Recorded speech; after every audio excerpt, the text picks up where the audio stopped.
being dramatic. Hey guys, what's up? This is Carlos. Thanks for watching, tuning in, or clicking, or not avoiding my video. I don't know, whatever. But the fact that you did, you are super stinking awesome, so I appreciate you. I promise not to bore you guys for the next few minutes. I am going to do my review for Avengers Endgame. It's been out for a couple of weeks now, so if you guys haven't seen it, my apologies. I'm going to drop some spoilers in this review. And if you haven't seen it, please go do so. I'm going to talk a little bit about, too, the Spider-Man Far From Home trailer, which was dope as H. So thank you guys for tuning in. I'm going to start doing this here. I don't know how frequent I'll do it, but I mean, definitely having some fun doing this, and obviously talking about just nerdy stuff here. So if you happen to, thank you for gracing the channel. I am going to do a giveaway for Stormbreaker and Mjolnir over here, so please like, subscribe, and I'll drop the details of that contest. And with that last statement, I probably earned my first dislike, because I would never give up my stuff. You guys know that I'm greedy with a capital G, greedy. So again, thank you guys for tuning in. So I want to jump right into it too. I'm going to start out with some of the cons. For me, guys, and I know some people will agree, but I'm okay with the runtime, 3 hours and 2-3 minutes. I was okay with the runtime. However, looking at bits and pieces of the film after the first time, which again I cried, it was amazing. But for me, one of the biggest cons was the morning piece. I got the morning piece. I think we could have shaved off maybe about 20 something minutes of the morning. I get why we needed to include it. However, I got, morning from every single character, and then I got reminded of everybody's morning again throughout the film. So I understood the revenge and redemption piece, but at the same time, I still think we could have saved a few minutes of that, but that's just kind of being nitpicky. I don't have too many cons, guys, so I'll go right into the good stuff in a few minutes. But another con is I felt that there was just a couple of things that could have been just closed off with this last Avenger film. I know that Far From Home is going to be the last film in Phase 3. So unless we kind of do something with that time loop aspect, and we'll talk about that in a minute, the actual time loop aspect where we kind of maybe not see those characters come back, or at least get some closure on their, Vision's on the list, where did Loki go with the Tesseract, a couple of things there. But to touch real quickly here on Loki, right, obviously the scene where they go back, into the S.H.I.E.L.D. headquarters and the alternate timeline, Loki takes off with the Tesseract. So we've seen him do crazy things before. So it kind of goes back to that time loop, right? Did it actually happen? Was he able with the time stone, the Infinity Stone, to go to another reality? Who knows what happened there with Loki? But I mean, hey man, it's Loki, so you never know what that cat's up to. Or again, maybe it didn't even happen. Same thing with Vision, right? He was created with the Mind Stone, but closure-wise, remember Tony in Infinity Wars was talking to Banner and saying, hey, he's evolved, he's more than just Jarvis, he's more than just the stone, he's just getting better by himself, right? Because he's all these different parts, him, Banner, Jarvis, Mind Stone. So what happened, right? Was he created after all in the timeline because the stones were, the timeline of the stones, right, were altered and brought back? And so what happened there, right? Looking for a little closure there. Kind of okay that it was a mystery, but looking for a little closure in that aspect. I mean, there were so many things that you could go, especially with the old Infinity Gauntlet series, which I think they did do a good job of putting some good homage to the original storyline, which, again, we'll go back to the pros on that. But, other than that, obviously I wasn't expecting deaths in certain ones. Anyways. So, I actually got a few text messages saying my condolences here, but I don't even know if you guys can tell, like Iron Man. It's weird. Anyways, yeah, it's other than that, like I said, it was really cool, very well done. Even the cons were something for me small to overlook. I would have liked a little more Captain Marvel. I would have liked a little bit more of her. Even maybe some of Thor as far as full redemption. I feel that Thor didn't get fully redeemed for me.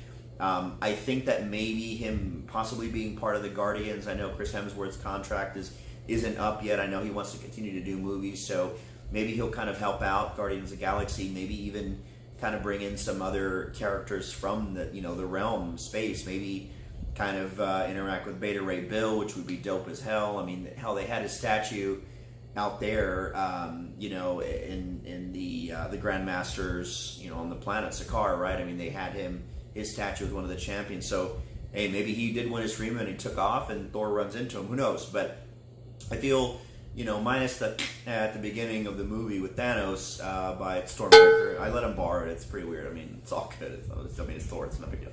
But other than that, I also, with Thor not being fully redeemed and being, on bulking mode, I thought it was cool that they didn't change that. They kind of kept it where it was at and kept with that storyline, old school Viking Thor, kind of grown up. Odin Force Thor with the big beard and, the braids and all that cool stuff.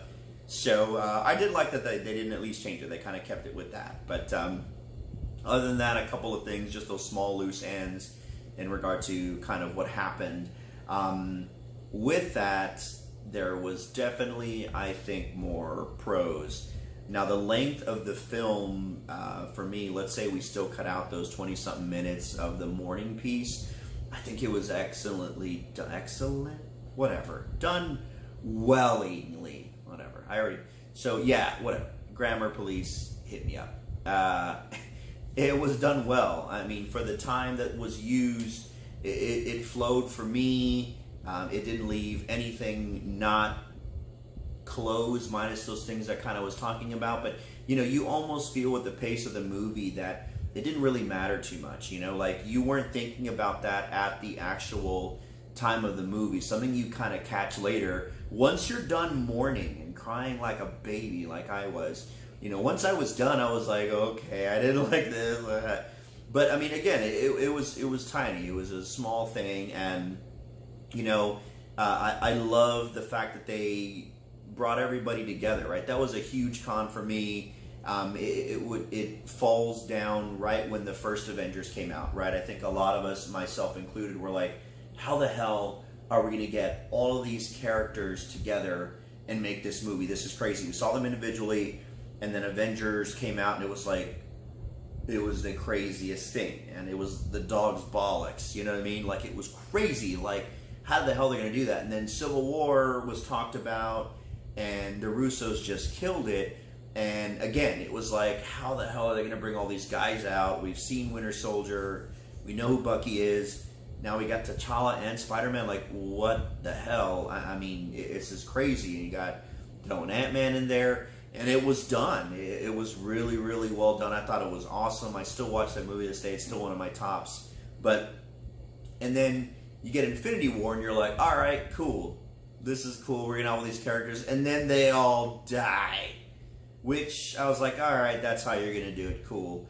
But this movie, I did like the fact that everybody came out at the end. I think it would have been a big mess bringing everybody back in one shot or making it that easy, because they did make it that easy. It was very cool. I was like, wait a second, this can't be that easy. This can't be that simple. Tony is a guy of vision. His character, we've seen him evolve. But when he puts his mind to something, he goes straight for it. And I think the fact that he changed his mind so quick, he went from, I'm not going to do it, I have a family now, to let's do it. Which I was like, okay, this is too easy. Him and Cap, here's your shield. We're cool. Take it before my kiddo takes it. Let's have a good day and bring the band back together. Everybody geared up, ready to roll. And it turned out it wasn't that easy, right? I mean, you had, Nebula linked, I'm sorry. Yeah, Nebula, I was right the first time. Don't ever doubt me, Carlos. Don't you ever doubt. Don't you doubt. Okay. Sells finger. We'll talk to him later. But that sounds awkward. But yeah, so, we didn't, that was out of left field, which was cool. Like, Nebula's linked with another Nebula. And they kind of talked about it, throughout before they started kind of jumping through the quantum realms. That you kind of mess with things, make sure you interact with yourself.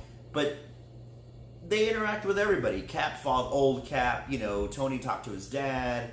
You know, Steve didn't run into, you know, Peggy, but I mean, you know, he at least, you know, got to, you know, see her for a second. I mean, they changed a lot of stuff, and you don't know how the effect was, you know, but at the end of the day, they prevailed for the better, and, you know, and in changing, right, timeline-wise, I thought big risk was, you know, Banner running into the Sorcerer Supreme, which was so badass. Like, he talked to the Ancient One, and it was so cool, and, you know, one was talking about science, the other one talking about philosophy, and just kind of what's going on, and the cool thing is that she knew. She knew what was going on. She even says, hey, we're not supposed to know about Doctor Strange for another 5 years, right? Which was like, so she kind of knew already what would happen, and they both come to the realization that it's just like that time loop, right? That just that everlasting kind of time band, and this has to happen that way. But what caught her was she didn't know that it was Doctor Strange that gave them the time stone. So that's what made the Ancient One click, like, wait a second, there has to be a reason why, dude, that you need this. So here you go, there's a time stone. So everybody starts kicking ass, culmination happens, we start out with the first few Avengers that we did in the first movie to the third act, last few Avengers minus our dear departed Black Widow, which gave herself up for the Soul Stone. I mean, who knows? Maybe she's still out there. I know a little baby Gamora is in there, and you know, who knows everybody else that might have perished that didn't unfortunately come back. Maybe they're there. Who knows? But again, that was the whole plan, right? To kind of reverse everything, which I wasn't expecting. I know they didn't let that leak out. There was a bunch of cool quantum time travel theories altogether. But the fact that they wanted to go back was pretty badass. I did like the fact that my theory of Captain America dying didn't happen. I originally thought that, wait a second, and you know, Captain America was really the only one that they were showing in the old suit walking around the set videos, and Tony had a newer, you know, older gray hair, you know, shield outfit. But I thought, okay, well, this Cap's gonna die, and they're going to take the Cap from the alternate universe, bring him back. You know, I mean, who's going to understand and follow the order and carry the mission on than Captain America in any timeline? So there was that cool little part too when he was trying to get one of the stones, and you know, they were, I think it was Stillwell and you know, Redlow, the agents for Hydra, which we didn't know at the time. That was pretty cool that Steve ended up saying "Hail Hydra" in the ear of Stillwell. You know, kind of like, hey, I know what's going on. I know you're going to be Hydra at some point, and they just kind of gave it to him. So, you know, did I care what messed up the timeline? No. Was it pretty badass? Yes. And I know that there was a little bit of a jab to the Secret Empire series recently, where, you know, there was an alternate based on the Cosmic Cube. There was an alternate Captain America, and he was Hydra, and the real Captain America came back and kind of kicked his ass. So, cool story arc, guys. It is called Secret Empire.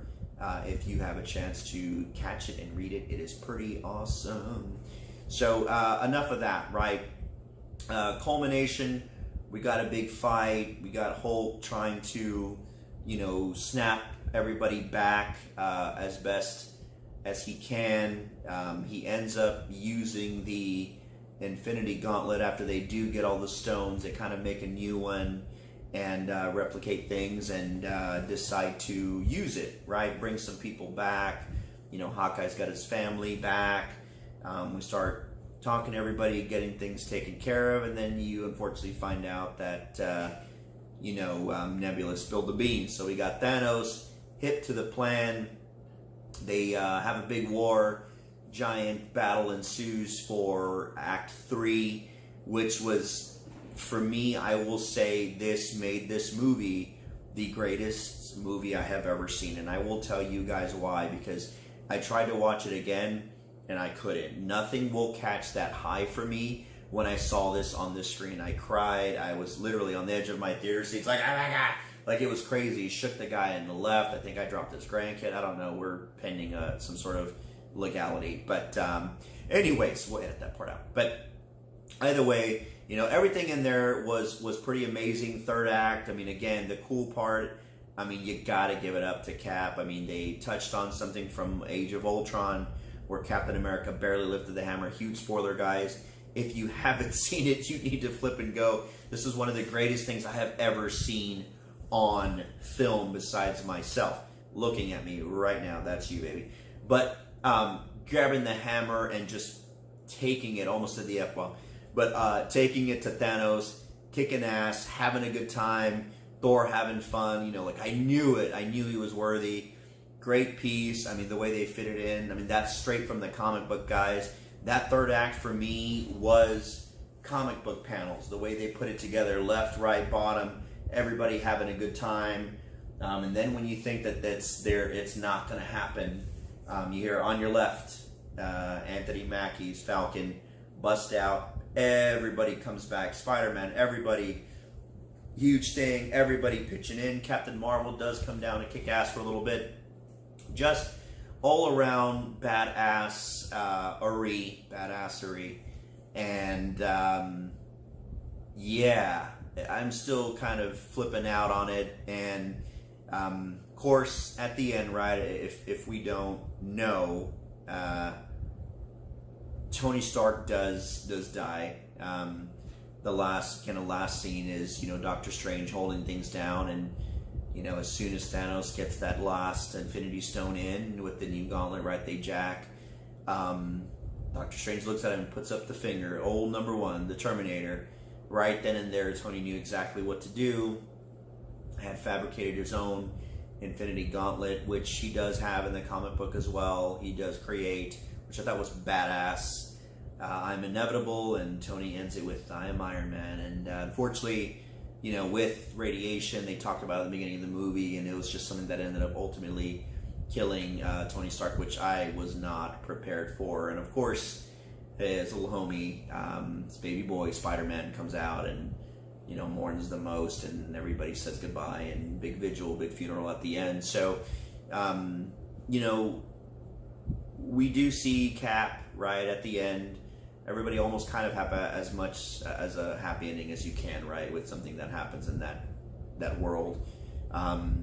Returns one of the stones with the hammer, comes back, and he's an old guy, old man Rogers.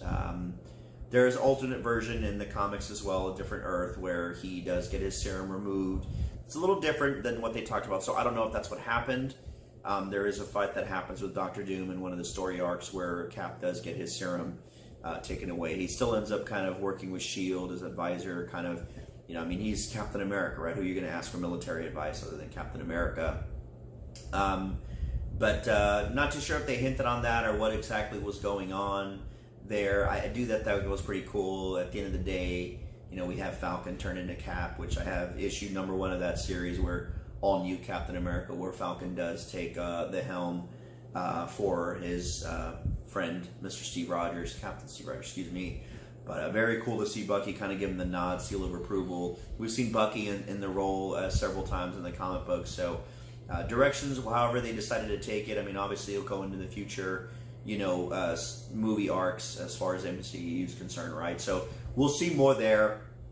I know right now Disney is thinking about, there's a couple of rumors that there may be something with Cap and Peggy, you know, Steve Rogers and Peggy, a couple a couple shows kind of hinting on that. I know that there's, you know, Black Widow and,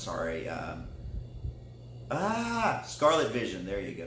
Yeah, Scarlet Vision, I mean, kind of shows like that. I mean, you know, Bucky, you know, Loki having his own show. So that's all cool stuff to come. But at the end of the day, again, for me, this was pretty insane, and I don't think I could watch it again until very long. I'll never get that high again. So it's going to take me a little while to want to watch it again, to kind of like want it, you know what I mean? Like, oh, I need it. But it was crazy, guys. I don't want to, you know, continue to talk too much on there, give too much away, but, you know, I probably gave the biggest pieces away, so whatever. But other than that, I mean, it was well done. I got over the runtime. It was, you know, some of the, you know, unclosed doors, but dude, this was insane. So please, if you guys get a chance, go check it out. It was pretty awesome. You gotta, you gotta see it for yourself. So I kind of gave you as much as I could without giving everything. No play by play. Nobody wants that. But I do want to touch here real quick. If you haven't seen the Spider-Man Homecoming, Far From Home trailer, I do want to talk about a small theory. However, I'm not going to do that today because I've already taken a few minutes of everyone's time, and I know you love to hear me talk. So, we'll wait on the next one. Guys, it was a pleasure. I love kind of putting this little thing together. It was very cool. If I left anything out or I should have put more in or, something, please let me know so that way I can set aside some time to cry to myself and critique me in the mirror and let me know what I need to do to make it better, make it more enjoyable for you guys. But other than that, I appreciate everybody again stopping by. I won't be posting the method on how to win those items because, again, they're not for sale. So please tune in, like, subscribe, ring the bell for notifications so that way you won't win these things because I'm never giving those away. But those of you who know where I live, I'm going to be moving them because I see everyone eyeball my toys. But other than that, you guys rock. Nerds rule the world. I appreciate you all giving me the time. I will see everybody on the flip side. Take care and be badass to each other.